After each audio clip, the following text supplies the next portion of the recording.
What's up, doll collectors, hobbyists, fabs, and besties? I'm Toya, an adult doll collector. Welcome to my miniverse. Let's make something. I got a couple cardboard boxes that I want to see if we could turn into a tiny dollhouse. With this box, we can get pieces of cardboard that are over 14.5 inches tall. One side is a little over 9.5 inches wide, and the other is a little under 13 inches. Let's place a doll on the cardboard for size, and yeah, I think that could work. I cut to separate the sides, so I have two boards that are almost 13 by 14.5, and two that are 9 3/4 by 14.5. I drew out a plan for a house that can fit on the top of my bookshelf. The footprint of this build is 24 inches long and 13 inches wide. The house will be about 14.5 inches tall. I'm hoping it'll look something like that from the outside and something like this on the inside.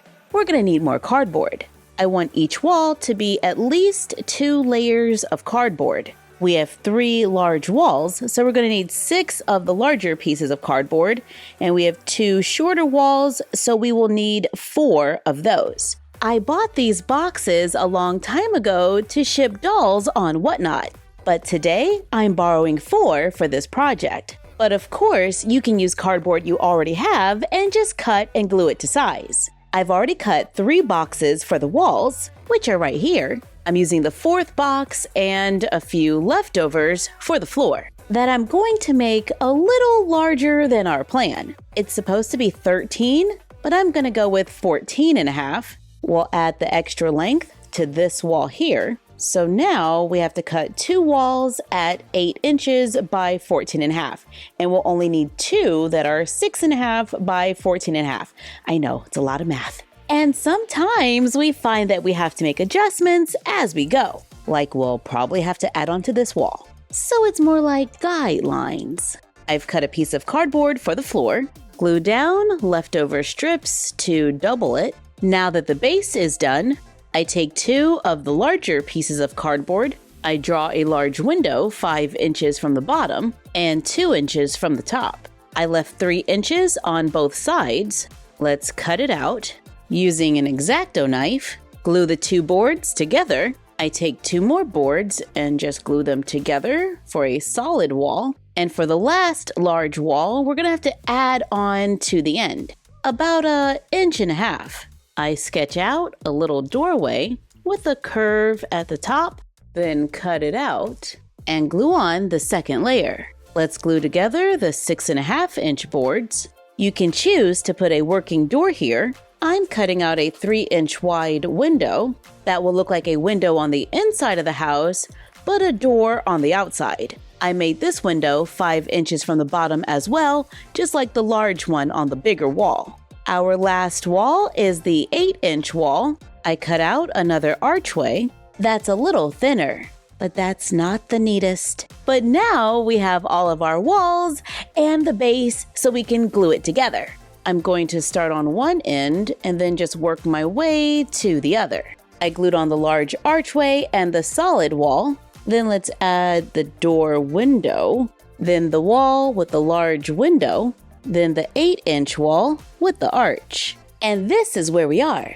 We got a lot of space for light to come through. One large wall. Let's bring in a doll for size. And it's not too bad. It's definitely a tiny home, maybe a pool house, or part of a larger home. We have a lot of raw edges. I got a little bit of masking tape.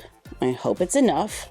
And I'm going to use it to cover those edges. And instead of making that faux door on the front, let's put it on the large solid wall. I have some cutouts from the archway. Let's cut out the center to make a frame. I take the cutouts from the window, glue them together, cover 3 of the edges with tape, glue it to the bottom. I covered the frame with tape, then glue it on. That was totally not enough tape. I already ran out. But the hubby had some in the garage, so we're good. Let's continue covering the cardboard.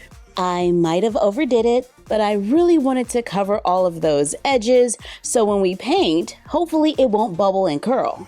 I was at Michael's the other day and I saw this modeling paste for $11.99. I've never tried this, but I want to see if we can use it to add texture to the walls. I bought 2 because they had a sale for buy one, get one 50% off. It says that it's acrylic and fast drying water-based. In the jar, it's kind of a whitish gray color, and I'm just going to use my palette knife to apply it to the walls. I want to see lots of texture, so I'm kind of just moving it around and scraping it where I need it to go. It does have a little bit of a smell, so I would make sure you have some good ventilation. It does say fast drying, but I feel like there's enough time to work with it, and I just start in one side and work my way to the other. We can tint it, so I'm going to mix in a little bit of tan paint just to warm it up a little. Probably should have did that first. Now we just have to allow it to dry. While waiting, I found a few wooden blocks or cubes. I'm gonna glue these around the top for a little extra detail. I paint them brown and allow them to dry. Let's add a few more wood details to this space. I have a rectangle of wood that came in a pack from Michael's. I cut it to the length of the large window, and then I'm just gonna cut it down 2 inches, then paint it brown. Let's take the cutout from the door. I trace it on poster board, sketch an inner line to size it down a little, cut it out, cut and glue down craft sticks. Because I don't have craft sticks that are long enough for the door, I cut them so they stop in the middle, then I glue another one across the center. Then paint it. Let's make a hot glue door handle like we did for our thrift store. I paint it black. I glue it on the door. Let's lightly brush it with a little silver just so we can see those details. And the door is done.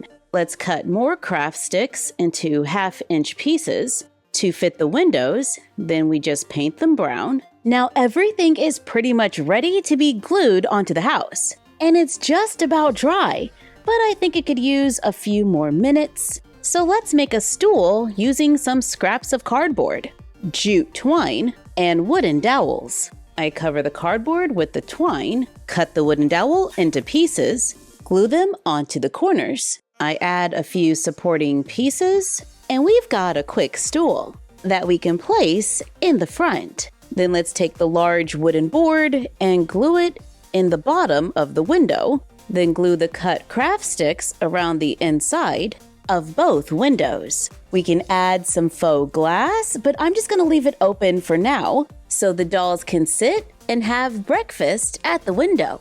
Let's glue on the door, which I think turned out pretty good. Let's glue those wooden blocks around the top and change the backdrop to something with a little bit of a desert vibe. I have a few artificial plants. They look like succulents.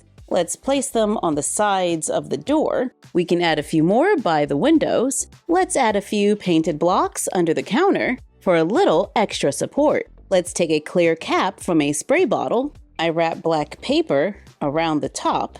I lightly brush it with a little silver paint to match the doorknob. I glue a button in the back, brush it with silver paint to match, then glue it onto the wall. Then we can take a balloon light and turn it on and place it inside. So the house has a working light that we can easily turn off and on. On the inside, we have a blank canvas where we can decorate the rooms as we need for different scenes. I'm gonna bring in the furniture from my Bee-sparked advent calendar. Let's add a rug and maybe our recycled plastic bottle couch. There's just enough room under the window. Let's add a plant or 2. I'm adding a few Make It Mini plants to make a small space for the dolls to enjoy. It's a nice size space that we can always add on to. We have different angles, large windows so we can play with light and backdrops, and it's just enough space for us to take some fun photos. I'm loving the desert vibe, but this is a versatile space that we can decorate in a variety of ways. Thank you for joining us while we made a cardboard dollhouse. Like, comment, share, and subscribe.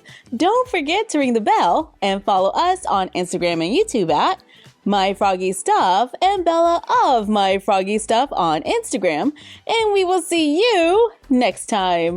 Bye!